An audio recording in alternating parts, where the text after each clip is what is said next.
What's up everyone, welcome back to my channel. Today I have a short video on a DIY I saw on Pinterest, so if you guys interested, keep on watching. This is the stuff I needed. I bought them at Walmart. The crates were 97 cents each, and the paint spray was around $3 to $4. I got the color silver, and I just started stacking the crates up. I bought 9 of them. You can buy as many as you need. I should have bought more. I thought it was gonna come out bigger, but since I brought the mini crates, it didn't come up that big, but it's still nice.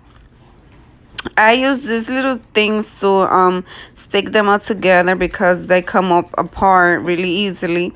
And I have kids at home, and I didn't want them to start pulling stuff because I'm gonna get my makeup items on the crates, eyeshadows and stuff, so I don't want anything breaking.